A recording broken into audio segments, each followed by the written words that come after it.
Du coup, bonsoir à toutes et à tous. Merci beaucoup d'être avec nous aussi nombreux et nombreuses, parce que c'est notre première conférence, donc ça nous fait énormément plaisir. Pour les personnes qui connaissent pas très bien Mental Race, on va vous le présenter rapidement, ensuite on va vous présenter les intervenants et intervenantes, ensuite le déroulé de la conférence. Nous, on est une initiative indépendante toute jeune qui a pris vie, si je puis dire, en septembre 2021. On est rattaché à l'association Santé publique Sciences Po Lille. Et notre pôle vise majoritairement à sensibiliser sur les questions de bien-être et de santé mentale afin de déconstruire certains tabous et idées reçues qu'on peut avoir au quotidien ou qu'on peut subir au quotidien et qui peuvent lourdement peser sur notre vie, sur la vie de nos amis, de nos proches ou de personnes lambda, mais qui comptent quand même. Au-delà des groupes de parole qu'on organise avec des psychologues et des psychiatres sur différents thèmes comme l'anxiété, où on a eu l'estime de soi, les relations interpersonnelles. On publie également des ressources sur les réseaux sociaux avec, par exemple, petit focus sur le rapport au corps, etc. Et c'est pour ça qu'il y aura des petits QR codes à la fin et on vous encourage à aller suivre nos réseaux puisque cette semaine, on fait une semaine spécialement dédiée au TCA, donc avec notamment des focus sur l'anorexie, la boulimie, l'hyperphagie, les TCA chez les personnes masculines, ainsi que le rôle des proches des victimes, des personnes qui souffrent de troubles des conduites alimentaires. Bonjour.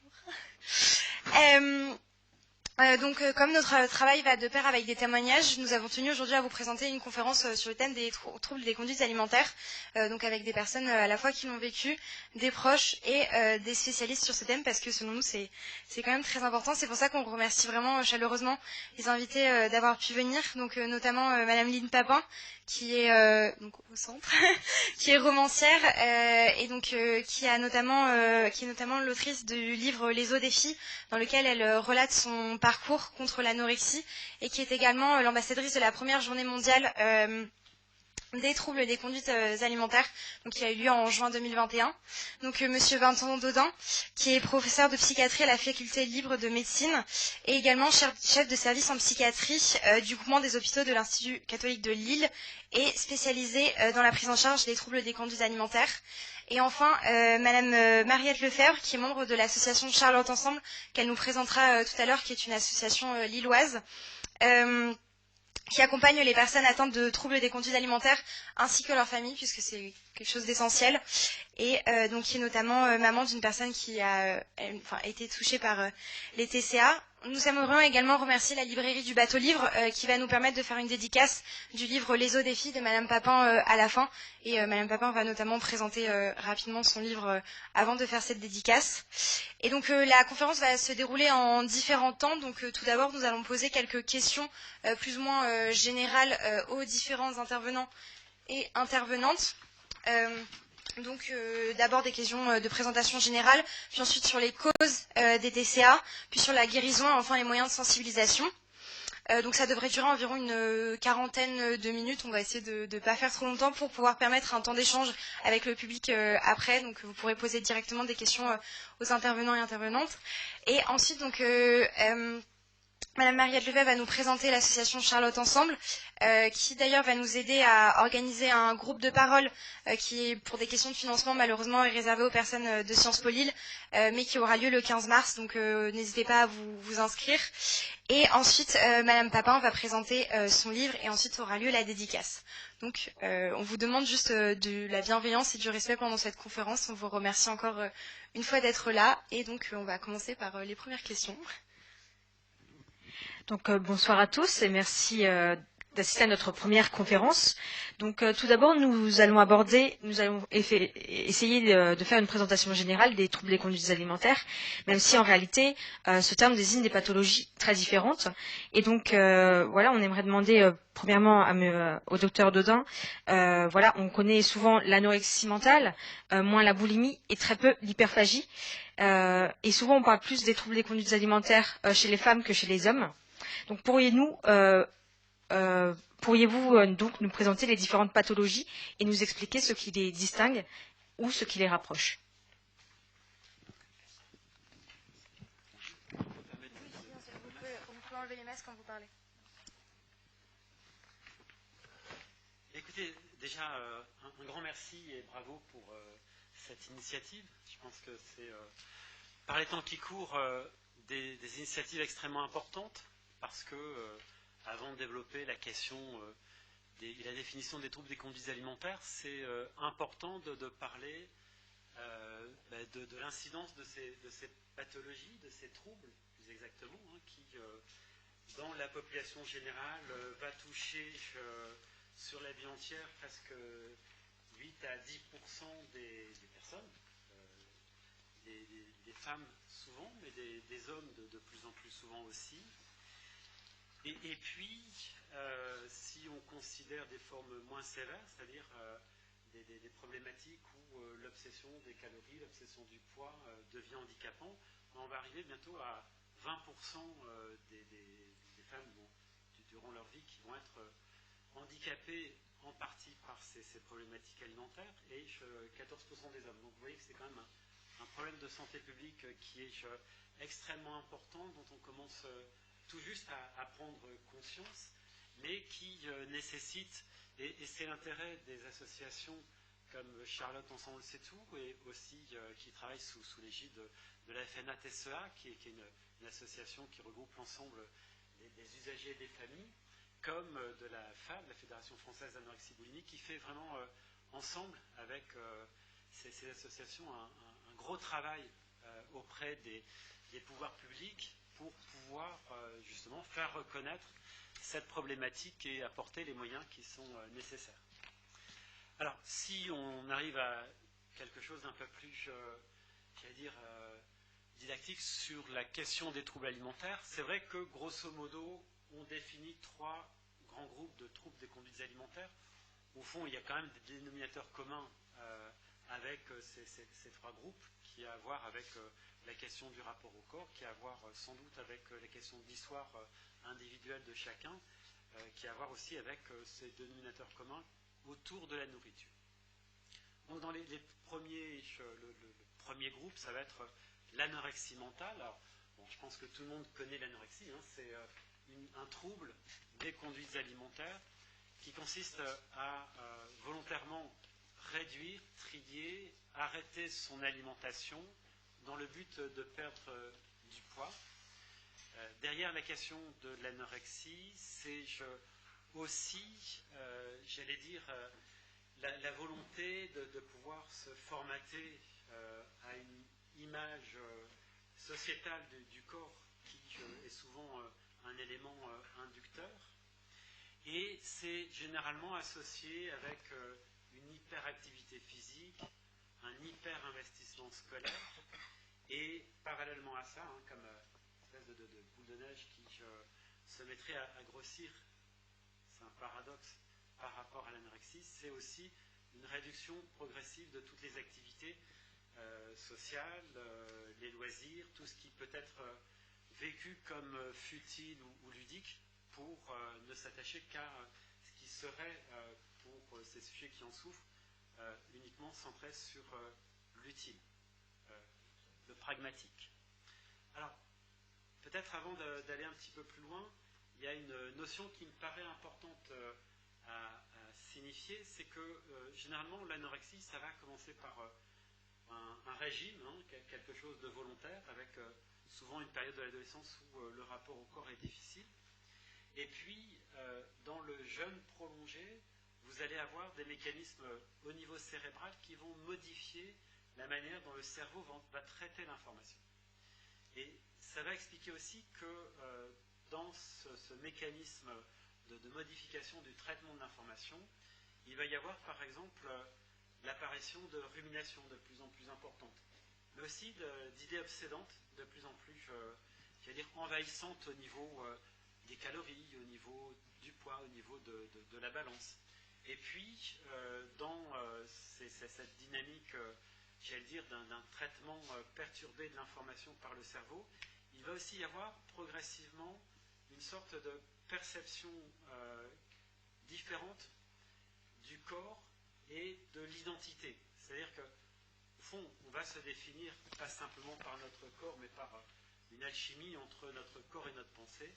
Et on va voir ces personnes anorexiques dans ce processus de jeûne, progressivement cliver le corps de l'esprit, et puis morceler le corps avec des focalisations qui vont se faire sur certaines parties spécifiques, le ventre, les fesses, les hanches, etc. Comme si cette obsession de certaines parties spécifiques du corps se coupait de l'entité corporelle dans sa globalité, et donc amener une perception toujours plus discordante de l'image de soi. Et donc amenant ce qu'on appelle des dysmorphies ou des distorsions corporelles ou des dysmorphophobies qui amènent cette crainte de se voir toujours difforme et toujours trop gros alors que le poids peut baisser de manière drastique. Alors dans ce trouble alimentaire comme dans les autres, on va considérer aujourd'hui qu'on a affaire à des problématiques d'addiction, des formes de toxicomanie sans drogue, qui font qu'au début, si le comportement est volontaire, à un moment donné, ça échappe au contrôle du sujet. Ça échappe au contrôle du sujet, ça veut dire qu'il va y avoir comme une sorte d'impossibilité de faire machine arrière, et on va se confronter à cette espèce de paradoxe où, rationnellement, on peut entendre qu'on ne va pas bien, mais subjectivement, il y a quelque chose qui nous empêche de pouvoir seul se sortir de ce processus anorexique. Cette question addictive, on la retrouve par exemple sur les impacts que peuvent avoir le jeûne prolongé sur le cerveau, et peut-être que ceux qui pratiquent du jeûne, c'est-à-dire plus à viser bien-être thérapeutique, peuvent le vivre, c'est-à-dire qu'au bout d'un moment, il y a un cap qui se passe, et il y a la sensation d'être plus résistant sur le plan physique, plus percutant sur le plan intellectuel, de ressentir au niveau de la sphère sensorielle des choses avec beaucoup plus d'acuité. Et il y a aussi une dimension qui est assez euphorisante dans la poursuite du jeûne une fois le gap, j'allais dire, passé. Et donc, des travaux récents ont effectivement montré qu'il y avait quelque chose d'une quête dans l'anorexie de sensations particulières. Et par exemple, le fait de voir régulièrement la balance baisser, l'aiguille baisser, procure un plaisir, une jouissance qui participe à ce processus addictif.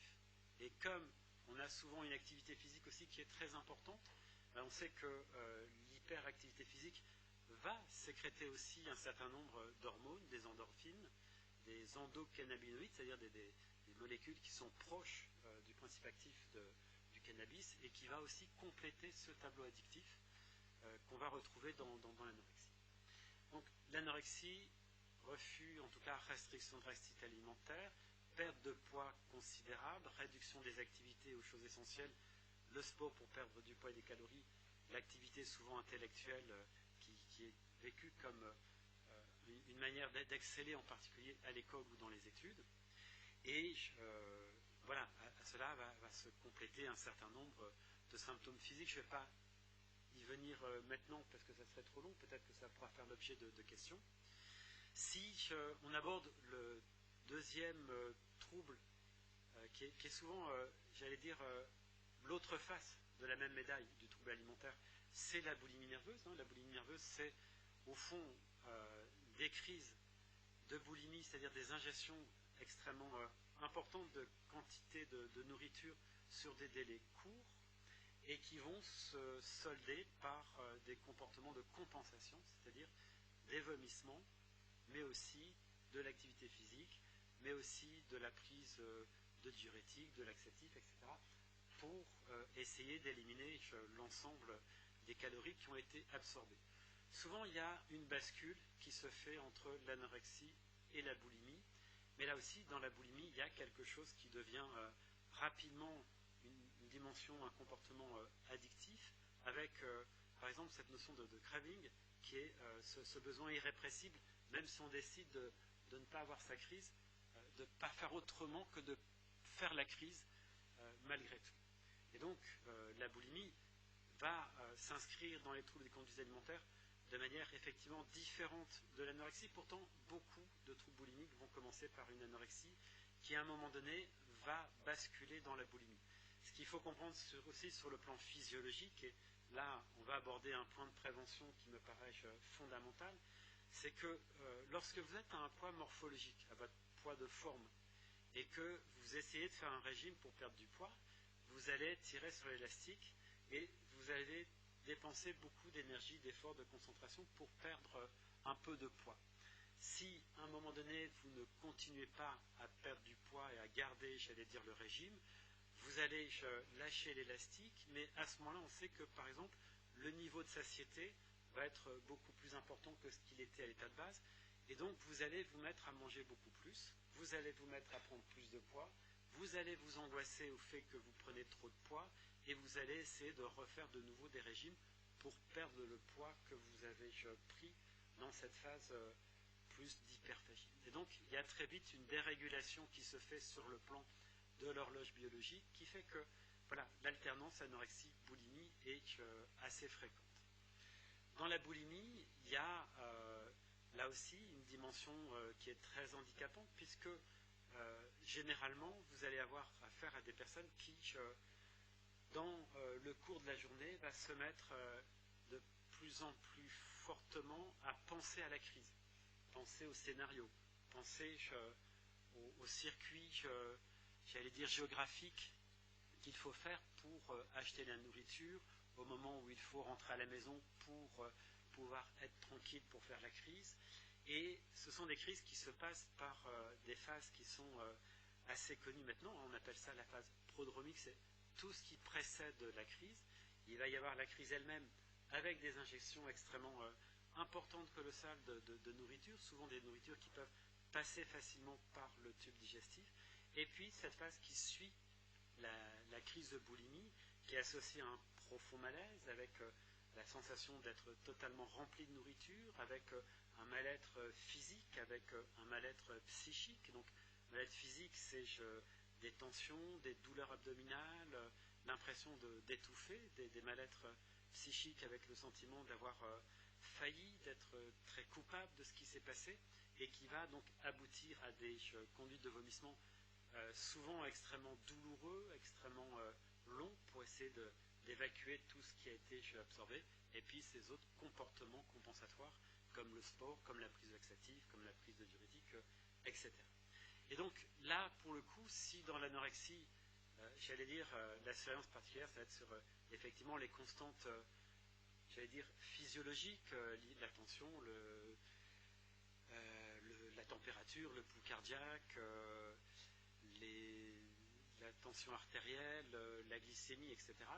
Sur la boulimie, avec ces conduites de vomissement, il y a un focus qui est vraiment fait sur la kaliémie, c'est-à-dire le dosage du potassium dans le sang, parce que le fait de vomir très régulièrement fait qu'à un moment donné, il va y avoir une dépression du potassium qui va entraîner un risque de trouble au niveau cardiaque, et du coup, il peut y avoir des conséquences dramatiques sur le fait de ces déplétions en potassium. Donc, si j'ai un message peut-être de surveillance à prodiguer, c'est vraiment si vous avez affaire autour de vous de gens qui ont des crises de boulimie avec des vomissements, c'est de les conseiller, de vraiment être suivis médicalement, de faire un bilan peut-être une fois par mois si les crises sont pas trop importantes, et s'assurer qu'il n'y a pas comme ça une déplétion.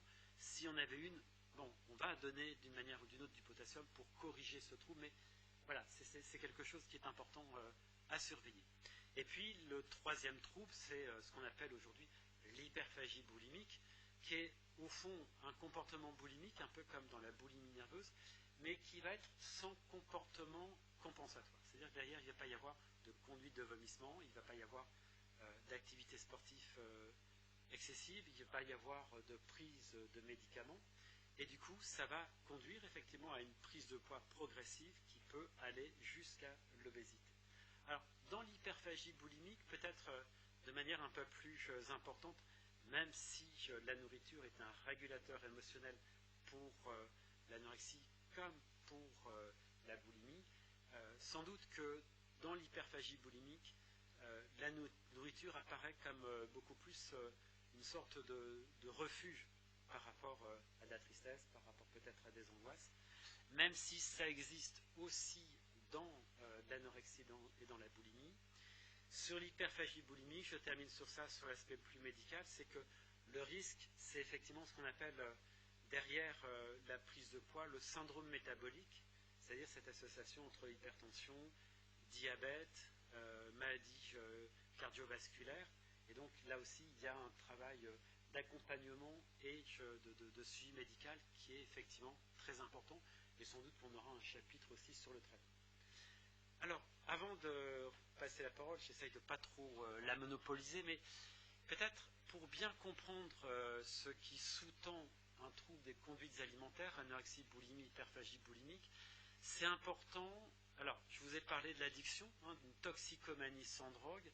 C'est important de comprendre que si le trouble se déploie, c'est qu'il y a de manière sous-jacente une forme d'insécurité de base, une insécurité qui est souvent mal définie, un peu évanescente, et qui, dans le contexte sociétal actuel, va trouver pendant tout un temps sa résolution dans cette espèce de focalisation sur le contrôle du poids et de la nourriture. Alors, cette insécurité, on va l'exprimer à travers, par exemple, la peur excessive du jugement des autres, par une dimension très perfectionniste, par des angoisses de séparation, par une tristesse, par un manque de confiance en soi, par une mésestime de soi, et au fond, le fait de pouvoir soit se focaliser sur la restriction alimentaire, voir qu'on est capable de perdre du poids, de contrôler sa nourriture,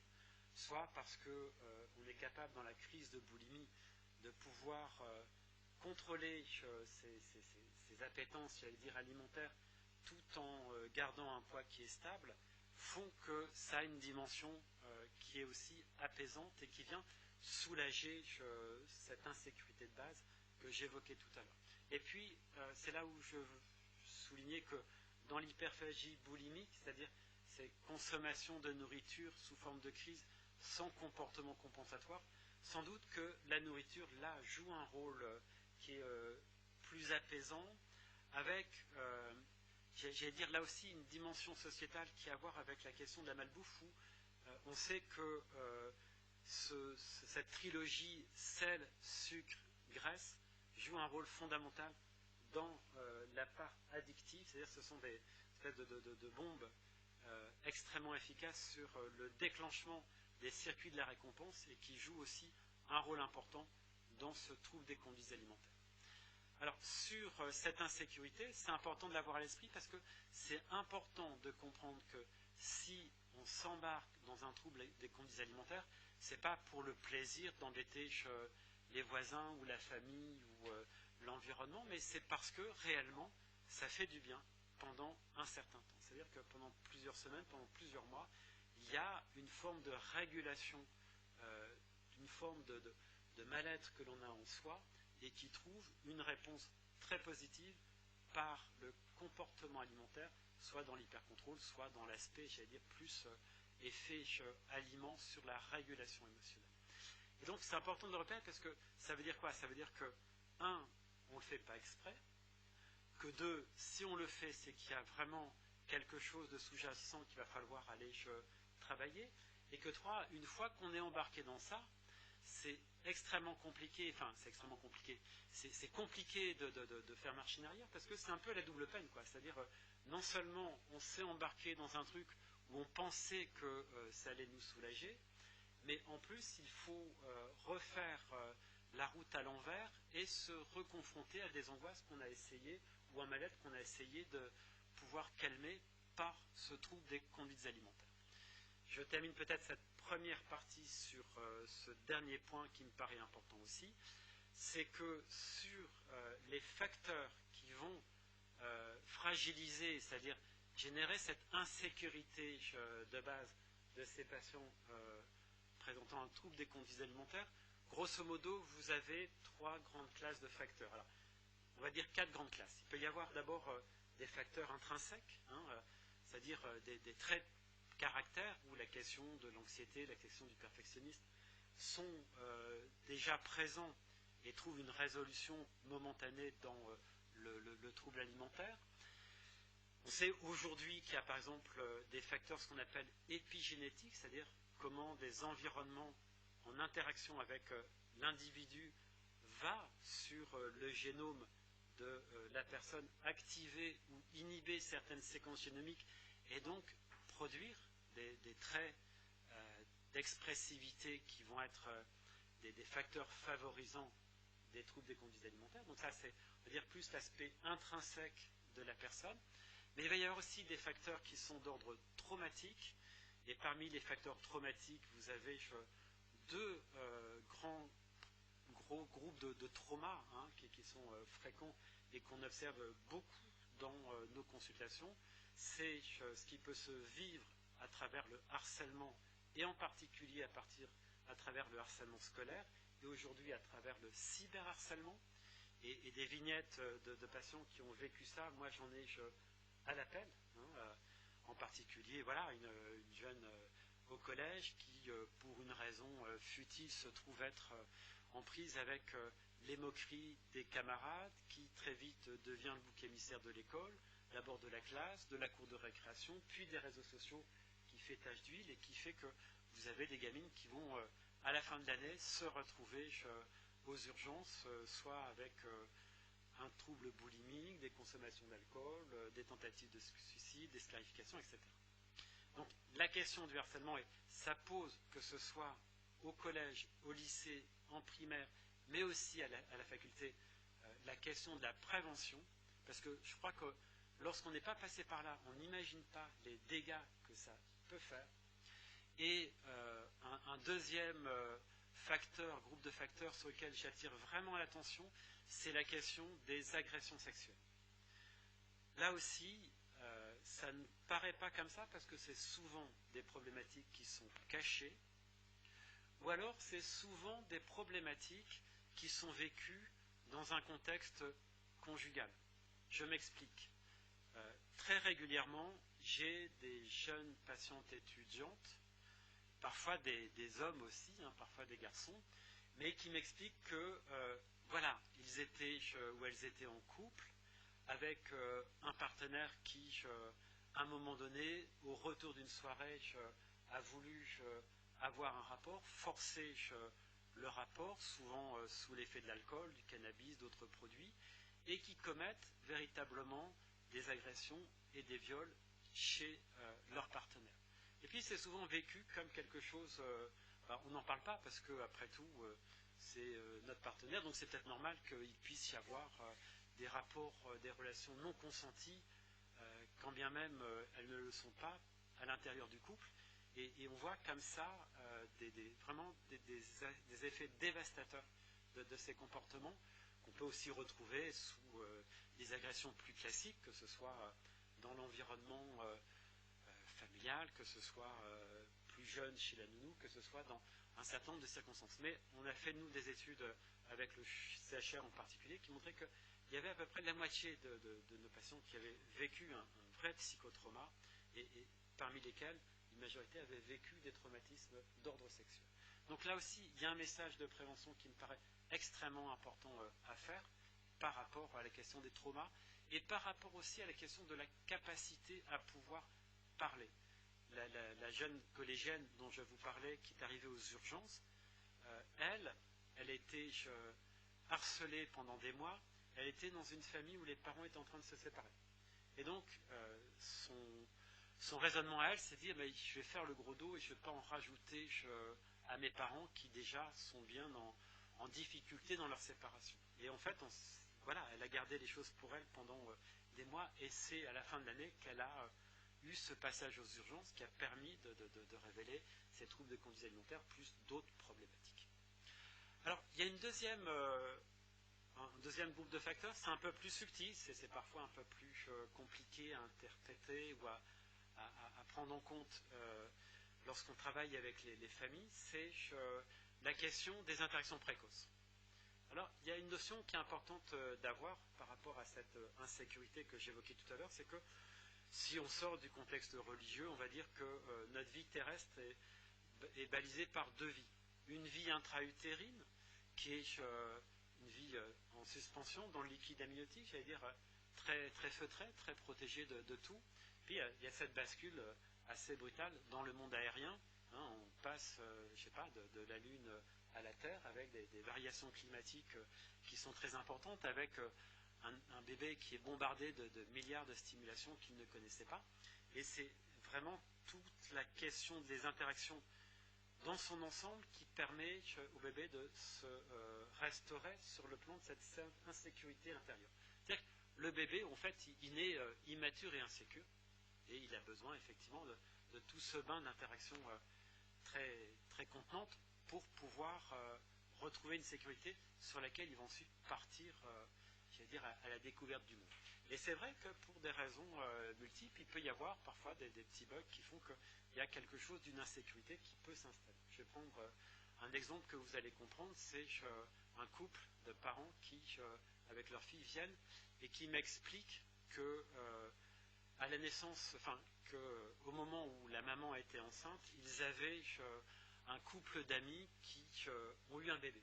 Donc le bébé était né quelques mois avant leur fille, sauf que ce bébé, malheureusement, est décédé d'une mort subite du nourrisson à 2 mois.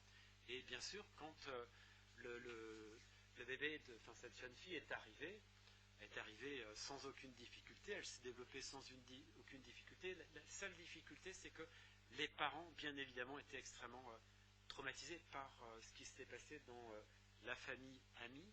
Et du coup, voilà, le papa, lui, se levait à tout bout de champ pour tirer le pied, s'assurer que le bébé bouge toujours. La maman, elle avait trouvé un truc, elle mettait son doigt sous les narines du bébé pour sentir le souffle du bébé.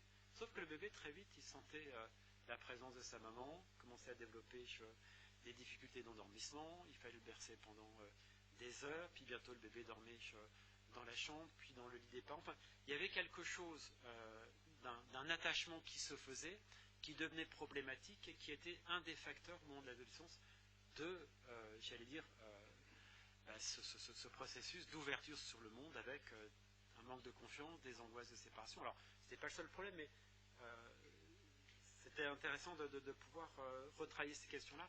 Mais aussi, on le verra peut-être tout à l'heure, c'est parce que ça vient impacter aussi sur des leviers thérapeutiques spécifiques. Et puis, il y a une dernière... alors là, je me fais beaucoup plus... j'allais dire, critiquer sur ce point de vue-là, mais c'est la question du transgénérationnel. C'est-à-dire que dans l'expérience que j'ai moi des thérapies familiales, c'est-à-dire qu'il y a quand même dans un certain nombre de situations des choses qui ont à voir avec des secrets de famille, des choses qui ont à voir avec ce qu'on appelle nous des morts non enterrées, avec des choses qui ont été compliquées et qui vont avoir un impact sur les générations suivantes et jusqu'à la génération des enfants anorexiques. Alors, je peux prendre un exemple comme ça assez rapidement, c'est par exemple un papa qui a une relation très proche avec sa fille et qui vraiment est un papa présent et qui à certains moments a des comportements un peu erratiques que la fille ne comprend pas, où il se met soit en colère, où il se ferme comme une huître, et puis on essaye de travailler sur voilà, l'histoire un peu familiale, et puis là on découvre que par exemple le papa il a eu vent comme ça, on n'en parle pas beaucoup à la maison, mais d'un grand-père qui était un grand-père incestueux qui avait abusé ses tantes, il n'avait pas abusé sa mère, mais il se souvient d'un moment où lui, il avait été voir ce grand-père et puis il y avait eu vraiment quelque chose de très protecteur parce qu'on ne voulait pas que le grand-père l'approche, etc.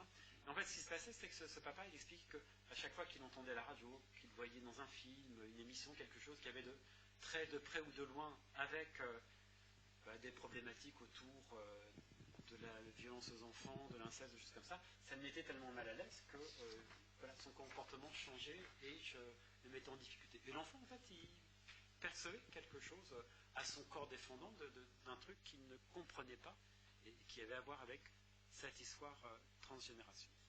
Et donc là aussi, ça veut dire qu'il y a des leviers thérapeutiques qui sont un peu spécifiques à tout ce travail que l'on peut faire avec ces patients et ces familles.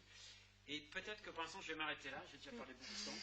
Et je laisse la parole Merci beaucoup, monsieur. On a parlé des causes qui peuvent mener aux différents troubles des conduites alimentaires, et donc on aimerait avoir votre retour, Madame Papin, puisque vous l'avez vécu. Donc, est-ce que vous reconnaissez, est-ce que vous avez des choses à ajouter sur votre vécu, des éléments importants dont vous aimeriez vous nous faire part? Voilà. Ici, ça marche ou pas? Ah oui, d'accord. Non, écoutez, c'était très complet. Enfin, je pense que c'était vraiment hyper intéressant. Du coup, je ne sais pas trop comment rebondir. Alors, moi, je suis romancière, donc j'ai écrit un roman qui s'intitule Les os des filles. Et le point de départ de l'écriture de ce roman, c'était une période d'anorexie que j'avais vécue en seconde, quand j'étais donc, le passage du collège au lycée. Et en fait, je me demandais pourquoi cette enfant, enfin cette adolescente, s'était laissée mourir et avait décidé de ne plus se nourrir. Et ça a été le début de l'écriture de ce livre. Alors justement, vous parliez du transgénérationnel. Moi, c'est vrai que je ne sais pas exactement pourquoi, mais quand j'ai commencé à écrire ce livre, je me suis directement mise à écrire sur l'histoire de ma mère, de ma grand-mère, et donc ce qu'elle m'avait transmis. Ma mère étant vietnamienne et moi je suis née au Vietnam, à Hanoï. C'est vrai que du coup je me suis mise à écrire sur son enfance à elle, les guerres du Vietnam, et donc tout ce lien maternel qui aurait pu conduire à cette anorexie que j'ai vécue ensuite, notamment liée au déracinement. Et donc, ce que je retiens aussi de tout ce que vous avez dit, c'est que moi, je n'ai pas de savoir médical sur tout ça. J'ai juste cette expérience que j'ai vécue donc, quand j'étais en seconde et où j'avais, en fait, effectivement, les symptômes que vous décrivez, j'avais perdu beaucoup de poids et j'avais arrêté de me nourrir, plus par une grande tristesse, je pense. C'était plus quelque chose, j'imagine, que je n'arrivais pas à exprimer, donc une tristesse et un sentiment d'être perdue après avoir quitté toute ma famille, mes amis au Vietnam et être arrivée ensuite en France où on a changé d'école en fait chaque année. Donc chaque année, à chaque fois, j'étais toujours la nouvelle de la classe dans des villes différentes. Et je pense qu'au bout d'un moment, il y a eu comme une lassitude et c'est même pas une envie, c'est plus d'envie en fait, plus envie de se nourrir et plus envie de jouer à ce jeu-là, de rencontrer des gens, de parler, de vivre quoi, en gros. Et donc j'ai passé un an à l'hôpital en seconde entre l'hôpital et l'école, donc j'ai continué mes études et en même temps je faisais l'hôpital de jour à Paris. Et donc j'avais des filles, c'était que des filles qui étaient avec moi. Et donc effectivement tous les matins on prenait le poids, le pouls, les médecins faisaient ça, les infirmiers, ensuite on avait des activités. Et ce que je pense que ce que j'ai remarqué chez toutes les filles qui étaient là, le point commun, je pense que c'était que cette maladie-là exprimait quand même un mal-être, quoi, une tristesse, et que c'était une expression physique d'un malaise psychologique. Et donc c'est pour ça que après avoir écrit Les os des filles, on m'a proposé, donc c'était 10 ans après, d'être l'ambassadrice de la première journée mondiale des TCA. Et j'ai accepté parce que, en fait, j'ai, comme je disais, pas de savoir, de connaissances médicales, mais ce que je voulais apporter, c'était plus de douceur et de bienveillance, et peut-être une approche plus bienveillante autour de ces sujets-là, puisque j'avais remarqué que les personnes qui souffraient de TCA, c'était tout d'abord des personnes qui souffraient tout court, et que du coup, vous parliez de double peine, c'est marrant parce que c'est une expression que j'ai eue en tête aussi, où je me disais que c'était quand même aussi une double peine de à la fois souffrir et en plus de souffrir de l'image que ça renvoie de soi ou dans la société, d'avoir un trouble des comportements alimentaires, parce qu'il y a encore beaucoup de préjugés et c'est encore perçu comme quelque chose de très presque sale, j'ai envie de dire. Et voilà, et c'est vrai que notre lien, dans le règne du vivant, tout ce qui est vie se nourrit, quoi. Il y a de la nourriture.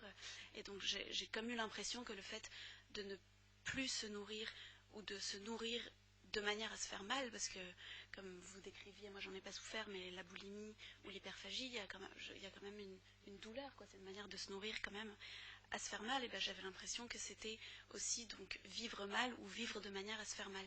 Et donc moi j'ai vraiment voulu apporter dans mon livre et dans mon intervention en tant qu'ambassadrice un aspect pas médical, mais plus de mon histoire personnelle, de la manière dont j'avais été amenée à connaître cette maladie.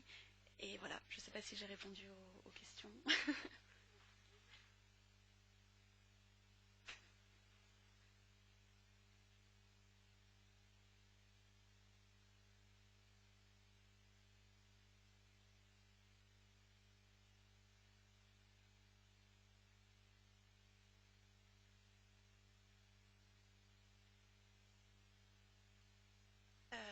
L'importance, oui, je pense que c'est une journée très importante parce que l'idée, en fait, ce qui est, en gros, c'est mon ancienne médecin qui m'a appelée, donc 10 ans plus tard, et qui m'a dit qu'elle préparait, en fait, elle travaillait à la Maison de Solène, qui est un hôpital pour les adolescents à Paris, qui a été fondé par Patrick Poivre d'Arvor suite à la mort de sa fille, Solène, justement, et par Bernadette Chirac. Et c'est là où j'avais été, moi, pendant mon adolescence. Et donc, mon ancienne médecin m'a proposé d'être l'ambassadrice de cette journée, dont le but était de sensibiliser et de faire connaître, en fait, ces maladies aux proches, aux patients. Et c'est vrai que parfois aussi, moi en tout cas ça a été mon cas, quand j'ai commencé à souffrir d'anorexie, en fait je ne savais même pas ce que c'était l'anorexie. Donc je pensais que ces comportements m'étaient propres et que c'était complètement ma volonté. Je n'avais aucune idée en fait que d'autres gens avaient exactement les mêmes symptômes que moi. Et quand on m'a appris ça, j'ai été extrêmement choquée parce que je pensais que c'était vraiment ma volonté, quoi, comme quand on fait des choses. Et du coup, l'idée de cette journée, c'était vraiment de faire connaître. Et puis, il y avait un numéro de téléphone sur lequel les gens pouvaient appeler. Enfin, il y avait plein de choses mises en place avec des médecins. Donc, moi, mon rôle était vraiment très symbolique. Enfin, j'ai pas fait grand-chose, en fait. C'était vraiment juste d'apporter un soutien par ma présence médiatique et par le livre. Mais c'est vrai que le vrai travail, c'est vraiment les médecins, les infirmiers, et puis les professionnels de santé, quoi, qui l'ont fait. Merci beaucoup. Est-ce que vous pourriez également nous parler plus du coup justement de votre guérison, parce que donc vous avez dit que vous avez été à l'hôpital, mais aussi comment est-ce que vous-même, si je puis dire, vous en êtes sorti avec justement ce travail à l'hôpital et ce travail intérieur qui a également eu lieu. C'est vrai qu'on me demande souvent ça, et ça me gêne un peu dans le sens où j'ai pas de remède miracle ou de mode d'emploi. Mais en revanche, moi j'ai beaucoup été aidée par les lectures, par ma passion en fait de la littérature et par l'écriture. Et ça, je pense que c'est aussi un point commun que j'ai remarqué parmi toutes les filles qui étaient là-bas, c'est qu'elles étaient souvent sauvées par une passion, parce que comme voilà, ce sont comme on disait, des patientes qui finalement se détachaient de ce qui était futile et des loisirs et qui se concentraient vraiment sur les choses utiles. Finalement, j'ai remarqué que souvent elles étaient, par exemple, elles avaient très envie, elles avaient des passions, la danse, la médecine, aider les autres, les animaux, être vétérinaire, même la cuisine pour certaines. Et c'est vrai que moi, c'était l'écriture. Et moi, c'est vraiment ça, en fait, ça paraît un peu facile comme ça, mais c'est vrai que ça m'a vraiment aidée d'être suivie, évidemment, médicalement, mais ensuite de lire, d'avoir cette passion pour la littérature, d'écrire. Et voilà, et c'est pour ça que j'ai présenté très vite mon premier manuscrit. Et ensuite, j'ai eu la chance d'être publiée très vite. Et je pense que mon travail et mon chemin de guérison est beaucoup passé par le fait de pouvoir réaliser ma passion et de me rendre compte que ça pouvait également résonner chez les autres et de pouvoir aider les autres. Je pense qu'il y a cette dimension de se sentir utile et de sentir qu'en fait on peut prendre la place et qu'on peut être fier de soi. Et c'est aussi un moyen de retrouver du plaisir et de la confiance en soi. Donc je pense qu'après c'est un tout qui s'organise. Et on parlait tout à l'heure de déclic. C'est vrai que dans mon livre, je parle d'un moment où j'ai eu un déclic. C'est vrai que petit à petit, on se rend compte que cette maladie nous isole, que aussi en souffrant, on inflige aussi quelque chose à nos proches, et donc on se détache de nos amis. Enfin, il y a eu quand même un rétrécissement à la fois du corps et de la vie, en fait, de la vie, parce qu'il n'y a plus de loisirs, il y a moins d'amis, il y a plus, les liens sont... En fait, j'ai l'impression que c'est quelque chose qui nous referme tellement sur nous-mêmes que finalement cette tristesse nous étouffe. Et je pense qu'à un moment, il y a eu un déclic qui a été voilà, de me dire, bah, en fait, non, en fait, moi, j'ai pas envie de me retrouver là, j'ai envie de vivre, et j'ai envie de faire des choses, et j'ai envie de lire, et j'ai pas envie de mourir. Et ce déclic-là, je pense qu'il est très personnel, très intime, et c'est vrai que dans ce chemin de guérison, je pense qu'on peut être soutenu par les proches, on peut être aidé par des professionnels, mais en vérité, on ne se sauve que soi-même. Enfin, personne ne peut faire le travail à notre place. Et du coup, je pense que ce déclic doit vraiment venir de soi et que qu'on se sauve soi-même, quoi.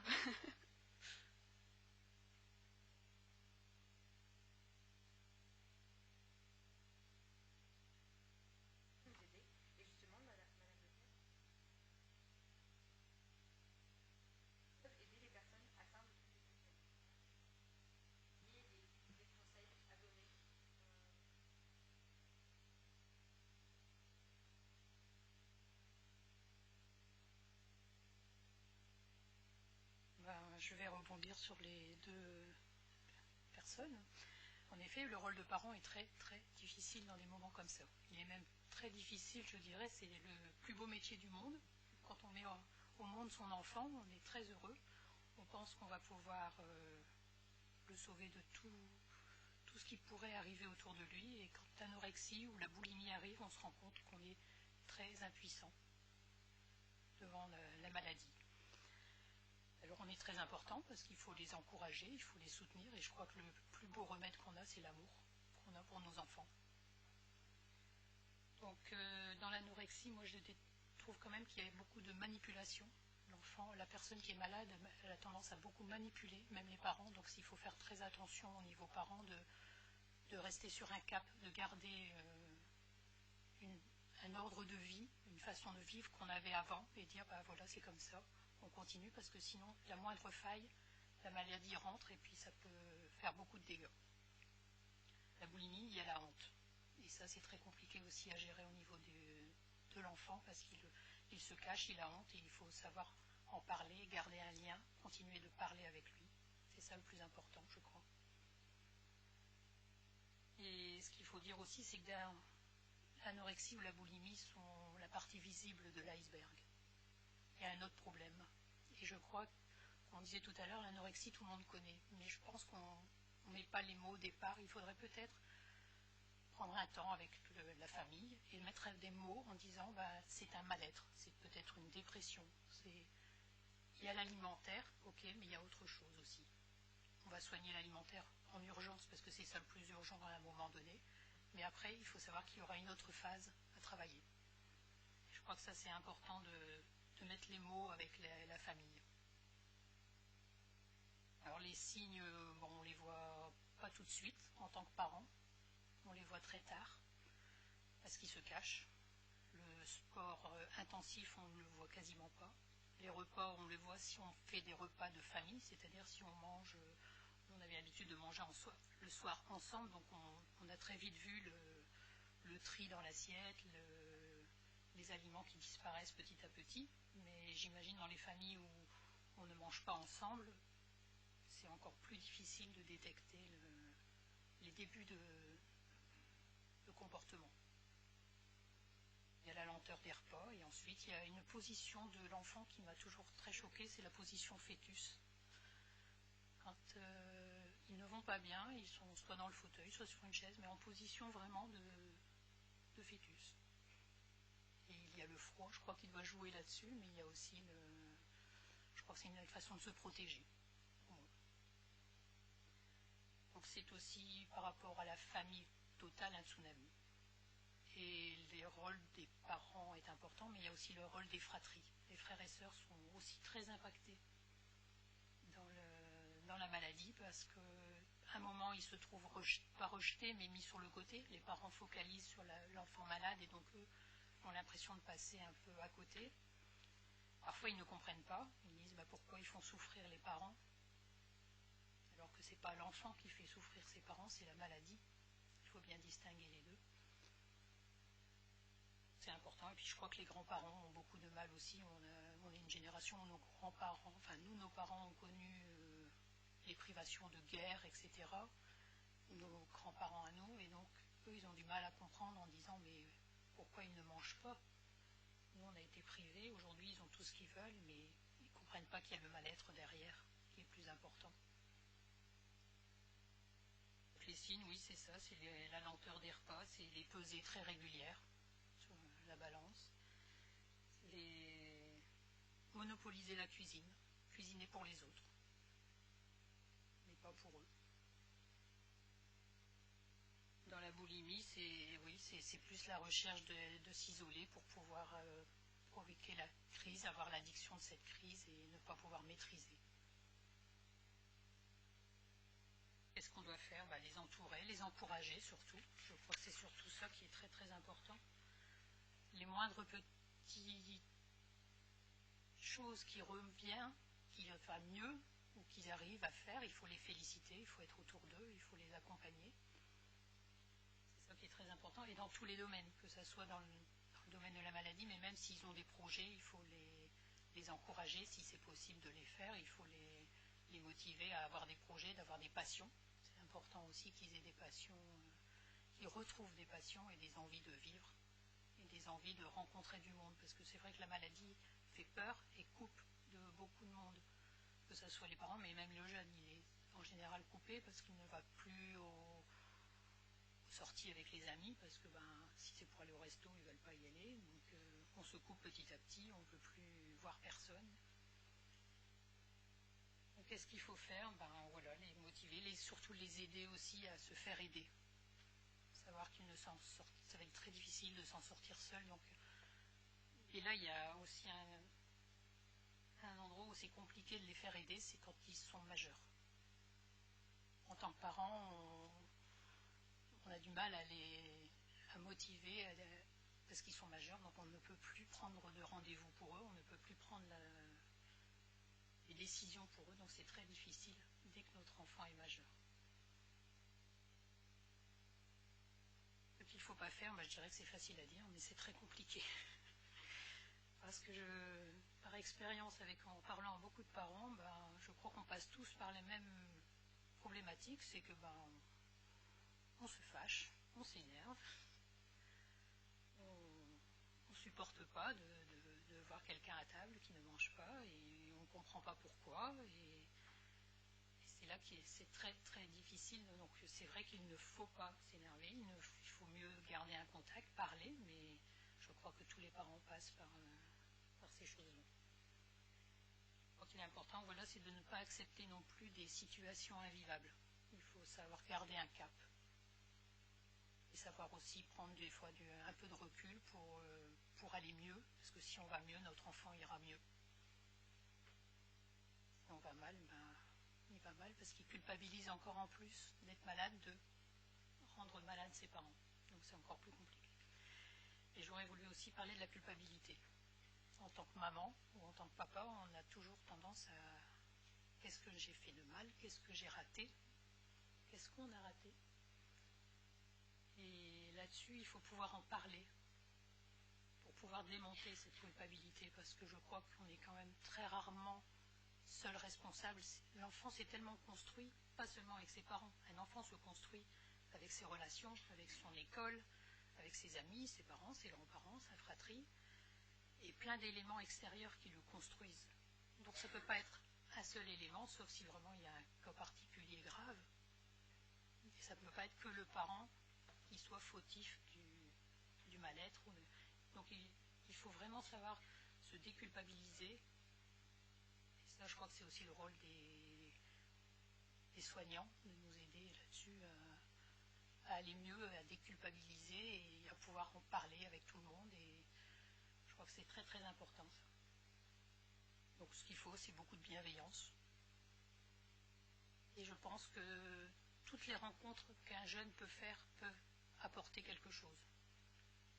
Que ce soit le psychiatre, le psychologue, mais même pendant les temps d'hospitalisation, je crois que tout le personnel soignant a un rôle, quel qu'il soit, une phrase, un mot, qui peut réconforter, qui peut aider. Ça peut être l'aide-soignante, ça peut être la dame qui apporte le plat, ça peut être, peu importe, mais je crois que tout le monde a un rôle à jouer au niveau du jeune patient.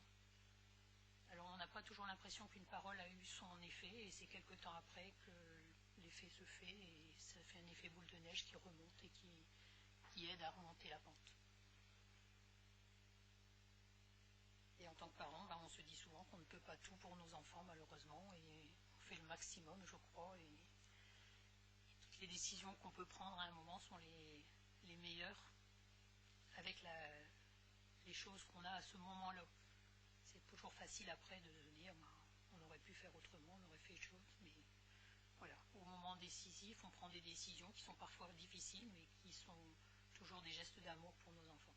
Et ça, c'est important de les retenir comme ça, même si c'est difficile.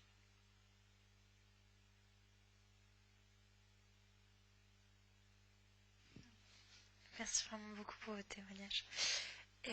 Alors peut-être très rapidement, en maximum 5 minutes, parce qu'il va falloir qu'on passe aux questions du public.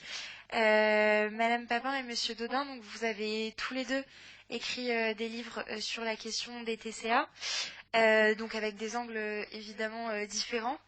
Et donc on aimerait vous interroger rapidement sur l'importance de ces livres, l'importance de la sensibilisation et de l'information du grand public, quels angles aborder justement pour faire en sorte de toucher le plus de monde et de permettre de vraiment avoir un impact. Je ne sais pas lequel de vous deux que vous commencez.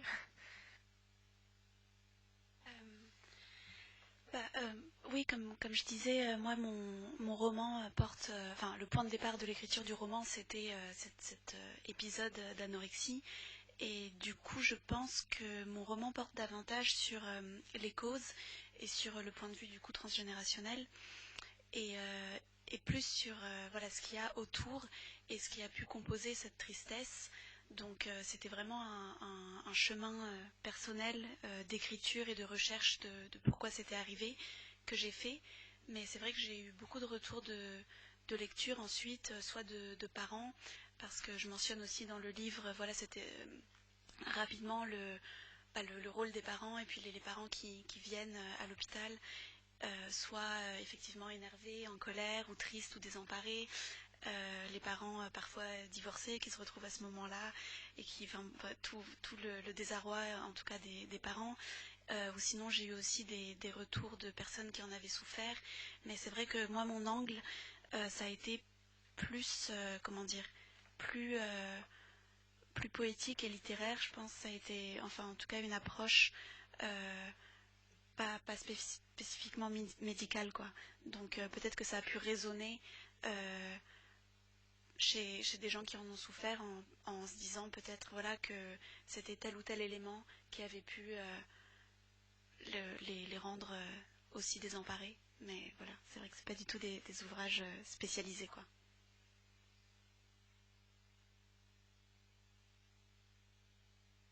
Alors, oui, peut-être dans le prolongement de ce que Lynn évoquait. Moi, je suis parti de l'idée qu'on était sur des pathologies, des problématiques très complexes, et qu'au fond, il y avait un fossé entre la manière dont peut-être nous, en tant que professionnels, baignés dans les problématiques alimentaires. Moi, ça fait 30 ans que je rencontre des personnes qui souffrent des troubles des conduites alimentaires, et faire passer, alors simplement, c'est un peu ambitieux, mais en tout cas de manière compréhensible, des choses complexes. Et c'est vrai que pour ce faire, même s'il y a une partie qui est effectivement médicale, mais l'idée, ça a été de partir du conte, c'est-à-dire de construire un conte qui permettait, à partir de tout ce qui était la symbolique, de tout ce qui était aussi une manière de prendre un peu de distance dans des choses que nous, on pouvait observer dans notre pratique, de pouvoir en faire partager la compréhension au plus grand nombre. Et donc, le principe du livre a été l'alternance entre le conte qui était par moments enrichi de toute une explication là plus didactique, un peu plus spécialisée sur la problématique des troubles dans toutes ces dimensions, que ce soit le début, que ce soit les principes de traitement, que ce soit la question des secrets de famille aussi, parce que c'est une question que j'aborde très très régulièrement et dans d'autres ouvrages que j'ai pu aussi écrire. Et voilà, l'idée c'était ça. Alors le livre, je l'ai ramené, ça s'appelle Anorexie, boulimie en fin de compte, qui est en fait une sorte de jeu de mots autour du conte et de la fin et de l'adage que vous connaissez. Voilà, alors juste, j'en profite, c'est pas tous les jours que ça arrive, mais aujourd'hui sort un ouvrage, mais qui est à la fois sur les secrets de famille, mais qui est très personnel, qui est en fait aussi, là, c'est un livre plus intime, je me mets, comme je l'ai dit dans la quatrième de couverture, un peu moi-même sur le divan. Et pour la petite histoire, il y a quelques années, quand mon père est décédé, j'étais amené à ranger son bureau et je tombe sur une boîte sur laquelle était marqué un petit bout de papier, c'était marqué « à brûler » et qui contenait toute une correspondance et des documents qui courent depuis la fin de la Belle Époque, c'est-à-dire le début du XXe siècle jusqu'à les années 20. Et donc c'est toute la correspondance de mon grand-père, de sa relation d'amour avec ma grand-mère, mais aussi des relations épistolaires et compliquées avec et sa famille et son frère aîné. Et donc voilà, j'en ai aussi fait un roman qui vient aussi explorer la question. Je suis intéressé par la filiation avec votre mère et votre grand-mère. Moi, c'est vraiment ma filiation avec mon père, mon grand-père. Et voilà. Donc pour ceux qui s'intéressent, le livre s'appelle Éclipse. La couverture est un dessin une peinture qu'a fait mon grand-père que je n'ai pas connu. En fait, à 20 ans, il quittait l'école d'ingénieur qui s'appelle l'ICA Malil et il partait à la guerre. Il terminait en juillet 14 son école et il partait en août 14 à la guerre dans les tranchées. Il est blessé à Verdun et au départ de Verdun, il fait cette magnifique ce magnifique tableau qui est un soldat qui porte un seul camarade blessé. Et mon grand-père était blessé au pied gauche, et je pense qu'il représente sa propre histoire de guerre à travers ses peintures. Il en a fait plusieurs.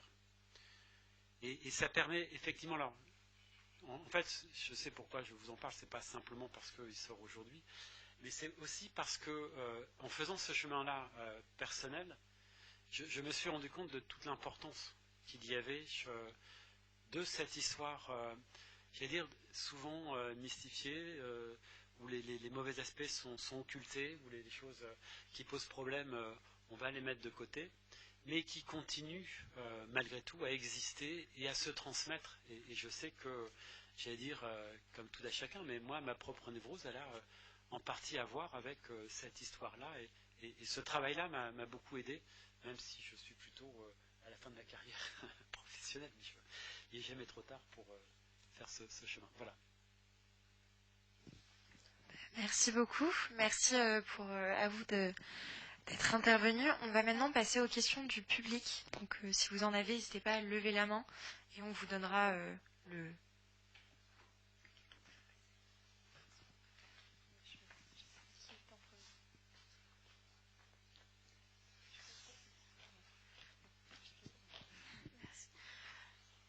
Bonsoir, merci beaucoup. Moi j'avais une question par rapport aux facteurs que vous avez nommés. Du coup, celui que vous avez considéré comme étant moins évident, qui nourrit un peu l'insécurité intérieure par rapport aux interactions. Et vu qu'on vit dans un monde avec beaucoup de médias, de dessins animés, de télé-réalité, enfin beaucoup de représentations des corps, je me demandais si vous aviez pu observer un lien avec le développement de TCA et du coup cette représentation de corps qui ne sont pas très diverses dans les médias, mais aussi dans l'enfance quand on regarde les dessins animés. Merci.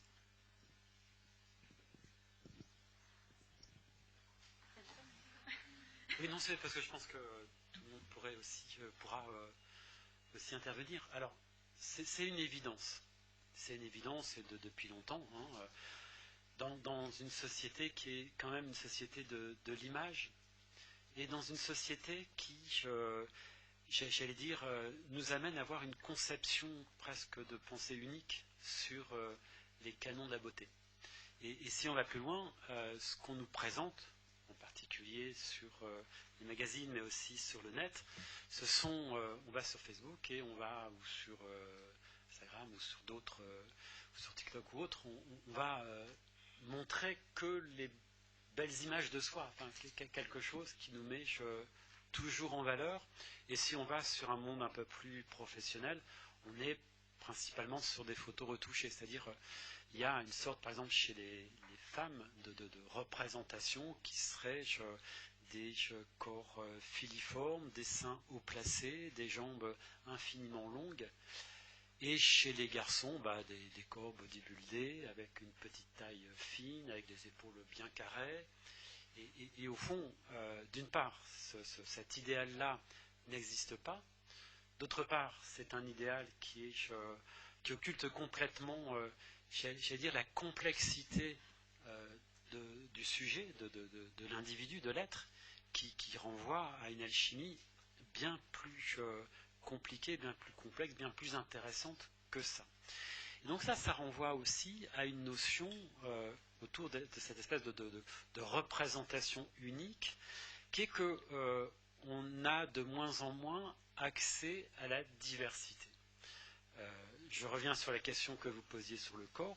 Oui, si je suis assez brutal, je vais dire on a une représentation dans notre inconscient collectif que les maigres sont valeureux, ont envie d'avoir la gagne, et puis sont des gens intelligents, et puis les gros, ils sont plutôt losers, plutôt sans volonté, plutôt enfin, voilà.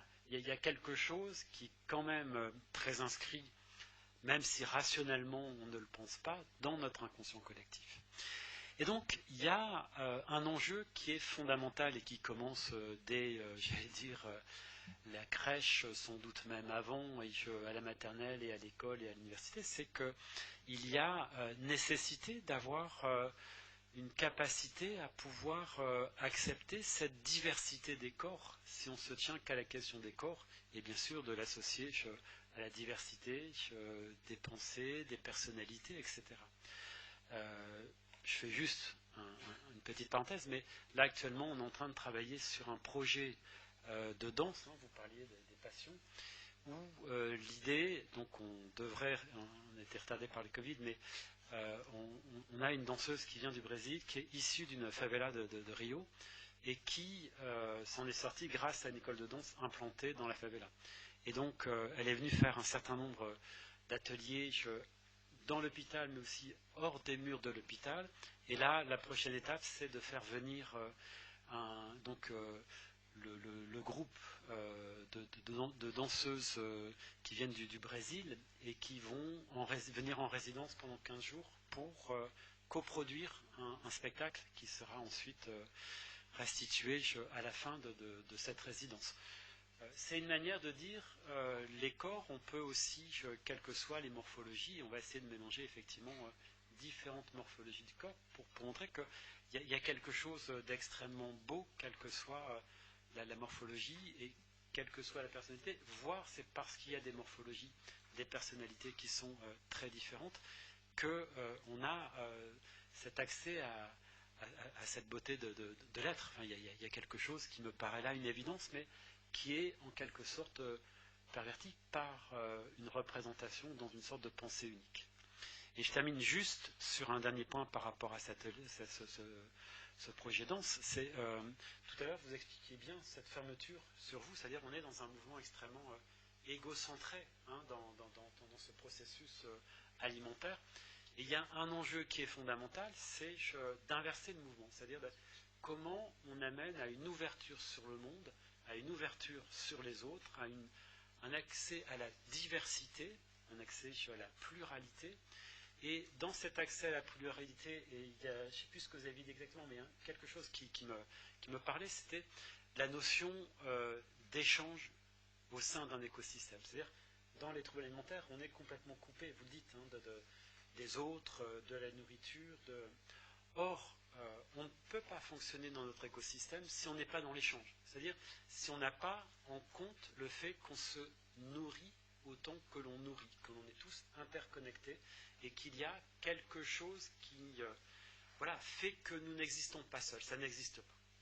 Nous sommes obligatoirement dans cette interconnexion, et si quelqu'un se met à se couper du reste, d'une certaine manière, il détruit l'écosystème. Je trouve que ce que vous expliquiez par rapport à ce que vous avez vécu, c'est ça. Enfin, je veux dire, le trouble alimentaire, dans cette problématique très fermeture, vient aussi détruire l'écosystème. Et donc, cette notion d'échange, ce travail sur l'échange, elle me paraît fondamentale. Vous parliez de passion, moi je parlerai aussi d'engagement. C'est-à-dire, il faut que vous soyez concernés par le monde dans lequel vous êtes. Et ce que vous faites aujourd'hui est une façon d'être concerné dans le monde dans lequel vous vivez. Merci beaucoup. Et peut-être que... Bonsoir. Merci beaucoup pour votre expertise et vos témoignages. Dans ce que vous avez dit, il y avait, ce qui revenait tout le temps, c'est que c'était des troubles qui arrivaient souvent au moment de l'adolescence et de la jeunesse. Et du coup, je me demandais quelles étaient la proportion de jeunes touchés et les facteurs qui faisaient que c'était en grande majorité des jeunes. Merci.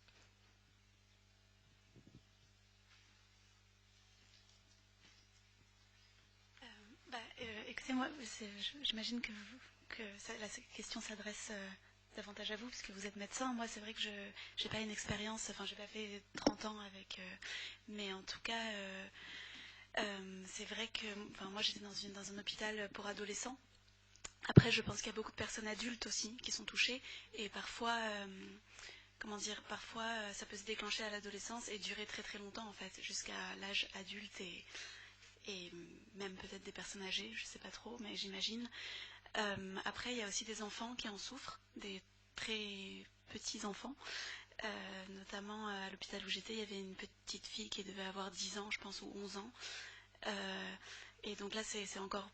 c'est toujours compliqué, mais c'est encore plus compliqué quand les enfants sont très petits, parce que c'est vrai qu'ils n'ont pas du tout les mots pour expliquer, en fait, même pour comprendre et pour... Donc c'est vraiment le corps qui exprime quelque chose. Et je pense qu'il y a beaucoup d'adolescents, parce qu'effectivement c'est le passage mais peut-être que je me trompe, mais que c'est le passage de l'enfance, que c'est un moment compliqué où le corps change, et aussi où peut-être on n'a pas pu exprimer les choses pendant l'enfance. Moi, ça a été mon cas. C'est vrai que en fait, j'avais énormément souffert de tous ces déménagements et tous ces déracinements, et j'avais pas du tout exprimé, et je me suis juste chaque année un petit peu plus renfermée, jusqu'à ce que je me renferme totalement. Et je pense que c'est le corps qui exprime un moment qu'il n'a plus envie, quoi. Et j'imagine qu'à l'adolescence, c'est compliqué pour tout le monde. Et dans cet hôpital, il y avait des gens qui souffraient de TCA, mais aussi de plein d'autres problèmes, d'addiction à la drogue. Je pense qu'on sait tous que dans l'adolescence, il y a c'est une sorte d'explosion. Et donc j'imagine que ça s'exprime à ce moment-là pour ça. Mais bon, encore une fois, je ne suis pas médecin, donc je n'aurai pas les chiffres. Alors, oui, vous avez raison.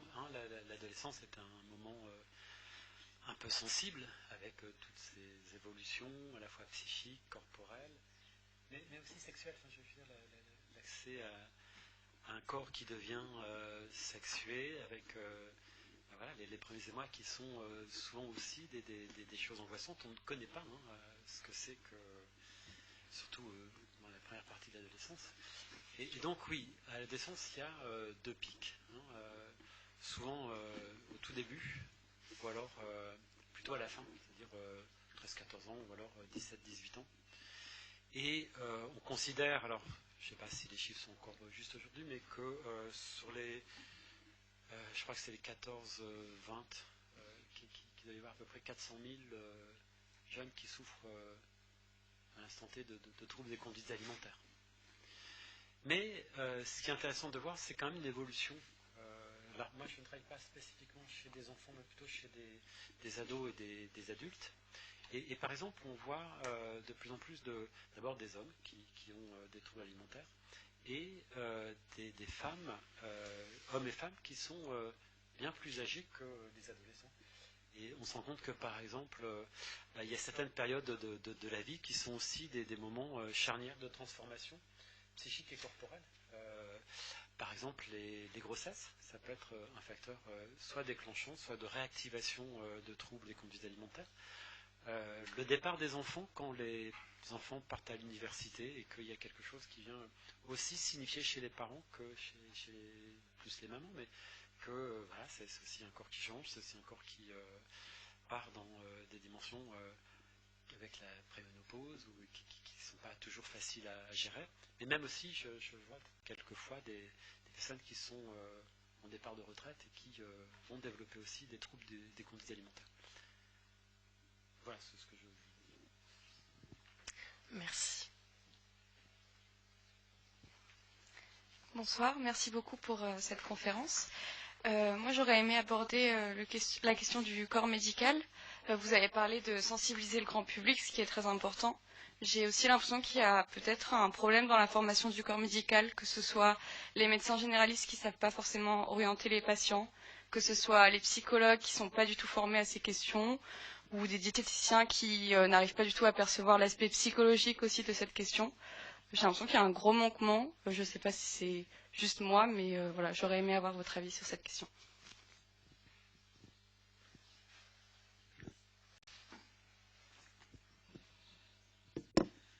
Oui, je pense que le premier, c'est le médecin traitant qui doit être au courant. Moi, j'avoue qu'il était au courant, il connaissait, mais de là à prendre, à trouver des solutions. Mais après, le problème, c'est que dans les hôpitaux, les places sont compliquées aussi. Il y a des listes parfois d'attente, et donc le temps est très précieux à ces moments-là, parce que le poids, enfin surtout en anorexie, quand le poids commence à descendre de manière rapide et le seuil devient très critique, il faut réagir très vite et c'est pas toujours évident. Après, comme je disais tout à l'heure, je crois que chaque membre doit avoir une connaissance, mais peut apporter quelque chose aussi. Pour ma part, nous on a rencontré un diététicien qui a vraiment aidé.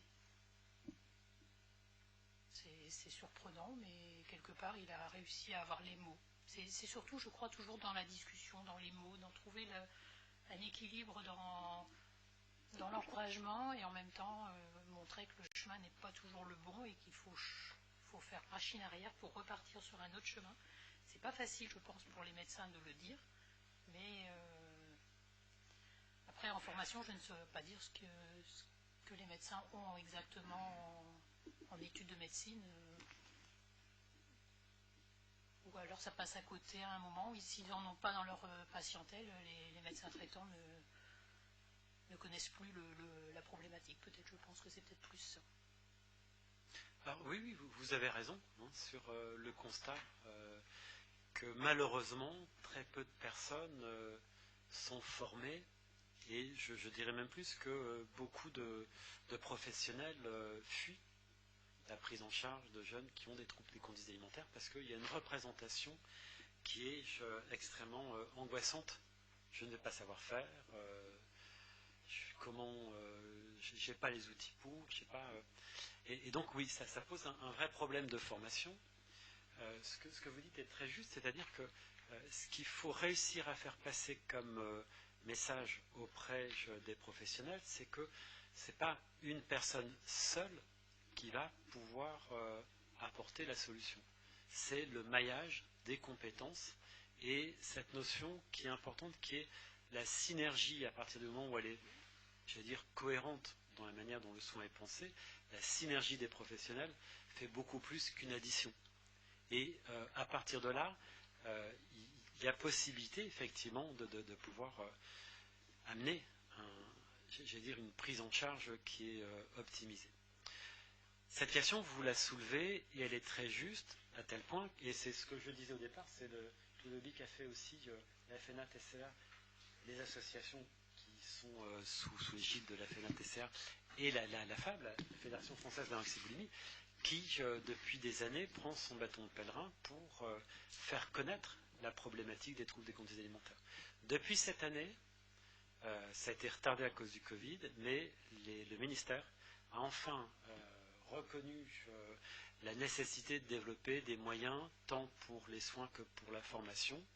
Et donc, par exemple, dans le Nord, et c'est vrai dans d'autres régions, alors sur la région parisienne, ils l'ont organisé un petit peu différemment, mais on a une feuille de route qui nous demande d'organiser l'offre de soins sur les Hauts-de-France, comme ça a été le cas pour la prise en charge des addictions, c'est-à-dire sur un modèle à 3 niveaux. Niveau de proximité, où on a formé les acteurs de santé de proximité.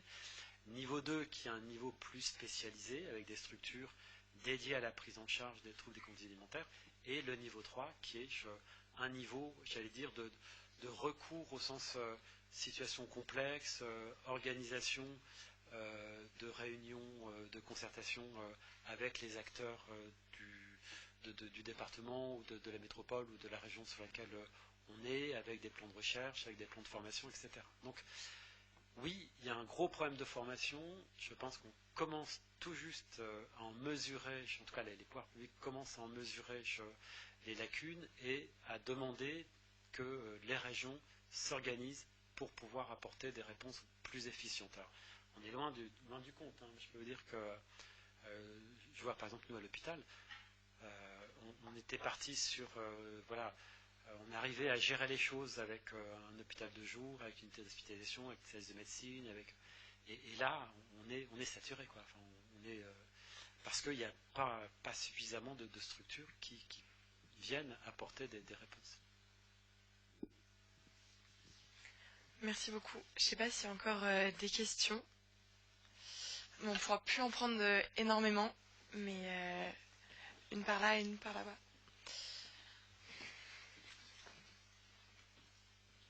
En attendant que le micro se déplace, je voulais dire aussi, il faudrait que les personnes dans les établissements scolaires soient aussi formées, spécialisées pour pouvoir aussi très vite détecter et pouvoir en parler avec les jeunes et aussi faire de la prévention au niveau des scolaires. Ça devrait être peut-être dans la formation aussi des professeurs. Je voudrais aussi revenir sur un point que je trouve peut-être manquant, ou peut-être en voie de développement, mais j'espère. On ne parle pas non plus du décrochage scolaire et de la difficulté, selon l'âge, pour rebondir, repartir dans un système, quand on retrouve confiance en soi, et que tout est géré par des algorithmes, dont je tairai le nom, mais que tout le monde connaît. C'est pas facile non plus. Je trouve que c'est un paramètre qui n'est pas encore assez pris en compte. C'est pas une question, c'est plus une remarque en fait.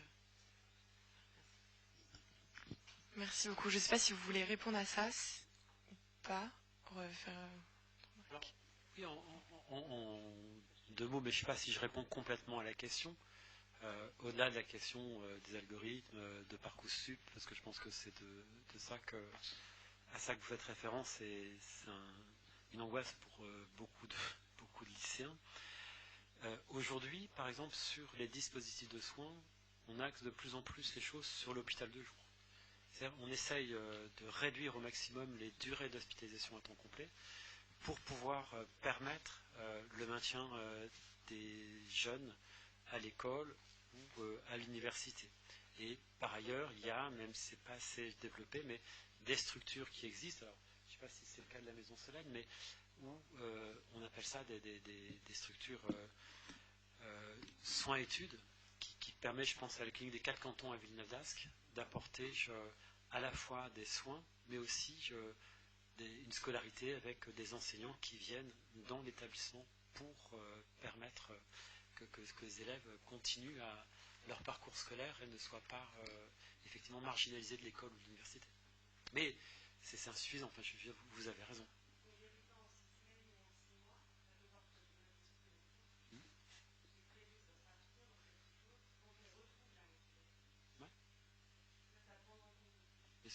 est vrai, je pense que vous parlez de l'hôpital de jour, mais en fait, je pense que les hôpitaux ne sont pas du tout en lien avec les écoles.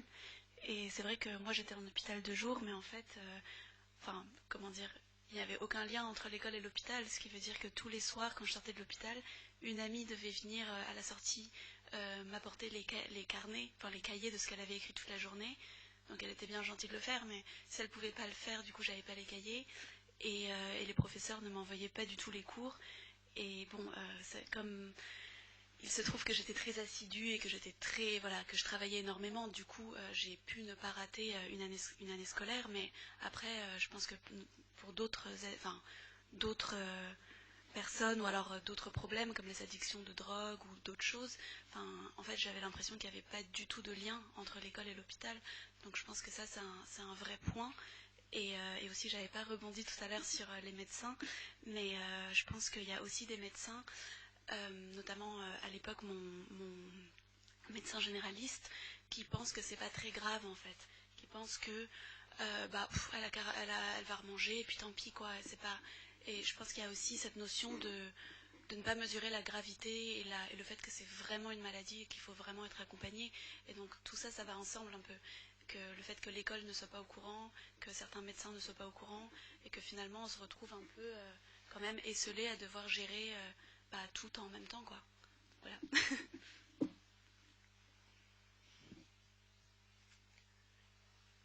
Vous vouliez encore poser? Oui, j'arrive.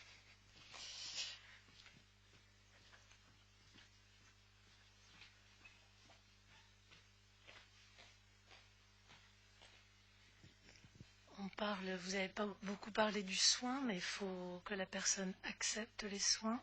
Je voulais vous demander à vous, médecin, au niveau des adultes, qu'est-ce qui est déclencheur pour faire la démarche et d'accepter le soin? Est-ce que vous retrouvez des choses? Je ne sais pas, c'est un nouveau compagnon, c'est quelque chose qui a changé dans la vie de la personne pour qu'elle fasse la démarche et accepte le soin. Puisqu'en fait, il y a une personnalité très rigide en général, très manipulatrice aussi, et qui veut aussi se débrouiller seule. Qu'est-ce qui fait que... est-ce que vous retrouvez des choses communes dans le fait qu'elle accepte d'aller vous voir, de se soigner, quoi? Je vais répondre, mais je pense que vous auriez peut-être... par rapport à votre expérience, non? Quand on parlait de déclic ou... Moi j'étais mineure. D'accord. La première chose, c'est d'une part, souvent il y a quand même quelque chose qui va déclencher. Faut pas. Tout à l'heure on parlait de souffrance. Hein, au début ça fait du bien, mais à un moment donné c'est juste insupportable. Même quelle que soit la résistance qu'on peut y mettre, il y a une souffrance qui est telle qu'il y a progressivement une demande de soins qui se met en place. Par rapport à ça, il y a un principe qui vaut pour les addictions, qui vaut aussi pour les problématiques alimentaires, c'est la nécessité de donner quand même assez de temps pour que le cheminement se fasse. C'est-à-dire qu'au début, vous avez des personnes qui vont avoir un trouble alimentaire qui sont contents de leur trouble alimentaire. Ça leur fait du bien. C'est-à-dire, comme il y a le fumeur heureux, il y a une anorexique heureuse, il y a une boulimique heureuse, parce que il y a une sensation de maîtriser les choses. Et puis, assez rapidement, ça commence à poser problème. Donc, il y a une nécessité de pouvoir, au niveau du médecin, de l'école, de la fac, de l'entourage, de pouvoir amener à se poser la question de ce qu'on appelle, nous, l'ambivalence. Ok, c'est bien, mais est-ce qu'il n'y a pas quand même des choses qui commencent à te pénaliser, à t'handicaper, et qu'est-ce que tu en fais? Et ça, c'est vraiment l'importance du dialogue, enfin, je veux dire l'importance de parler, de ne pas hésiter. Enfin, à la fac, quand vous voyez quelqu'un qui a des troubles alimentaires, faut y aller, quoi. Avec bienveillance, et pas n'importe comment, et pas au sujet de tout le monde, mais il faut y aller, quoi. Attends, ça va, là, tu commences. Et donc, il y a ce processus avec, à un moment donné, voilà, une sorte de maturation qui se fait, et qui fait que là, on est partant, et c'est important de bien connaître aussi, pour l'entourage comme pour la personne, le dispositif de soins qui va être possiblement activable pour pouvoir s'engager dans les soins. Et puis après, il y a l'engagement dans les soins, et après, il y a toute cette phase, j'allais dire, qui va durer longtemps pour prévenir ou accompagner les rechutes. Après, sur le plan... Donc ça, c'est un dénominateur commun. Enfin, je veux dire, il y a une maturation qui se fait et qu'on peut accompagner, qui parfois sont précipités par des événements intercurrents comme un malaise, une hospitalisation aux urgences ou des choses comme ça, ou une crise familiale ou des choses qui vont provoquer la consultation. Après, du côté du côté du soignant, du médecin, là je vais plus parler de moi parce que je connais plus dans ma pratique. C'est vrai que, comme je l'ai un peu fait avec vous, mais j'ai un temps pédagogique qui très long. Enfin, je veux dire, avant de dire on s'engage dans des soins où je suis dans un recueil d'informations, puis j'explique que oui, il y a une addiction. Oui, cette addiction, elle est sous-tendue par une insécurité. Oui, cette insécurité, elle peut avoir des facteurs multiples. Et puis, derrière ça, je vais aussi indiquer quelles sont les pistes de soins qu'on va pouvoir utiliser. Cette notion de synergie des professionnels, en disant c'est pas un professionnel, mais c'est la synergie de plusieurs compétences qui va permettre de vous aider. Mais d'abord, c'est aussi ce que vous avez, vous, comme capacité, comme talent, comme ressources propres, qui vont vous permettre aussi d'avancer. Et puis, il va y avoir aussi des axes thérapeutiques posés. La question de l'alimentation. On ne peut pas faire fi de ce problème qui est comme le nez au milieu de la figure, quand beaucoup aimeraient ne pas avoir à y travailler. Et il y a la dimension, on parlait des traumas, il y a des approches, des techniques pour travailler le trauma. La question des interactions, il y a des approches peut-être plus ciblées sur la dimension sensorielle, sur le corps, qui peut permettre aussi de recréer une sécurité intérieure. On parlait des familles, on parlait de... il y a le travail familial qui va être proposé, mais j'allais dire, avant de parler de ces axes thérapeutiques-là, il faut que ça prenne sens. Et pour que ça prenne sens, il faut que, à un moment donné, la personne soit écoutée et se dise, oui, là je comprends. Là je fais des liens entre ce que je vous ai dit, ce que vous m'en renvoyez, et sur le fait que oui, c'est vrai que la question de la manipulation, pour les parents, c'est difficile.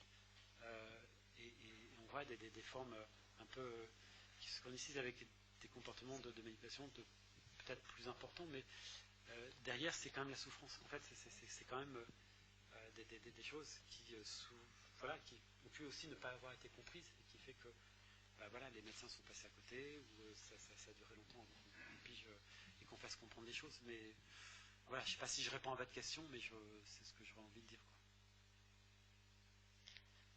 Merci beaucoup. Je vais vous redonner la parole, les filles. Merci beaucoup pour vos questions. Juste avant de terminer, de passer à la dédicace avec donc la librairie du Bateau Livre, on va juste laisser le temps à Madame Lefebvre de présenter l'association Charlotte Ensemble, et ensuite à Madame Papin de reparler du livre qui va être disponible à la dédicace si elle le souhaite.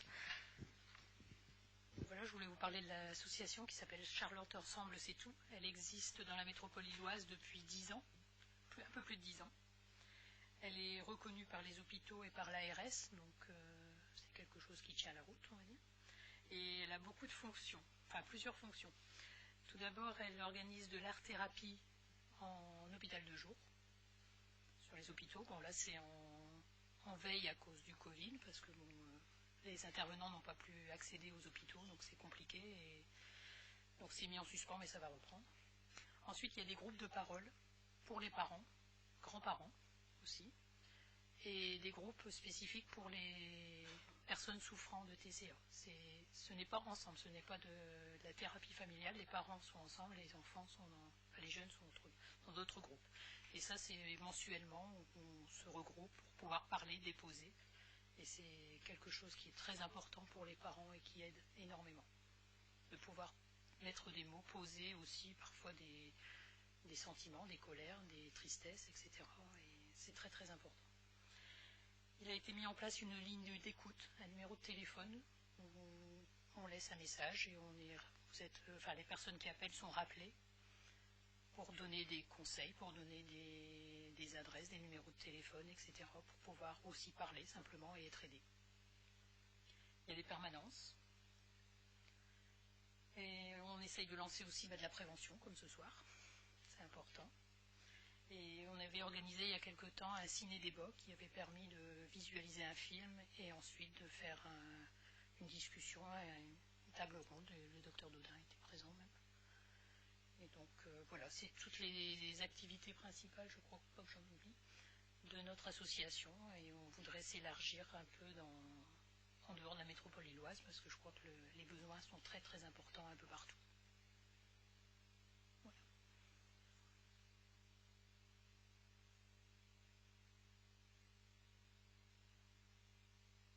Moi, je vous ai déjà beaucoup parlé de mon livre, Les eaux des filles. Et donc voilà, je disais que c'était vraiment un roman sur 3 générations de femmes, donc ma grand-mère, ma mère et moi-même.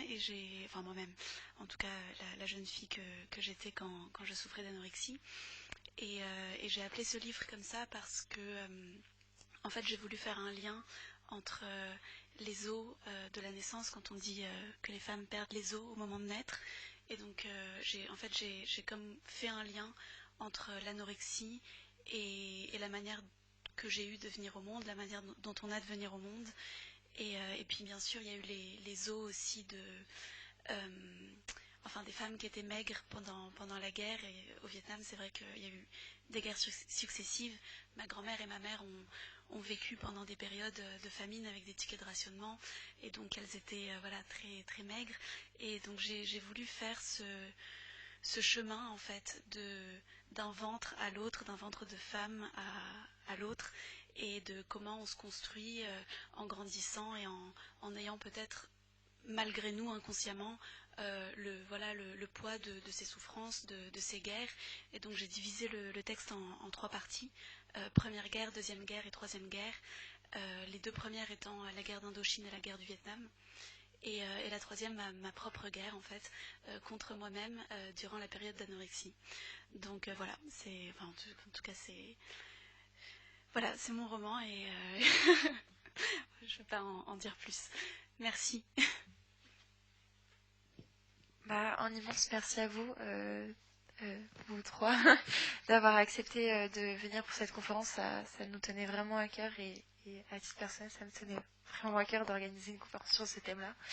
Donc merci à vous aussi d'être venus aussi nombreux pour la première conférence de Mental Health. On espère pouvoir en organiser beaucoup d'autres. On espère pouvoir aider vraiment à, comme on a trouvé pour le nom, déconstruire les tabous et les idées reçues, à la fois sur ce thème-là, mais sur plein d'autres thématiques de la santé mentale. Donc merci beaucoup. Et puis maintenant, la dédicace va se réaliser sur les 2 bureaux ici. Donc si vous êtes intéressés, n'hésitez pas à avancer vers l'avant. Merci encore.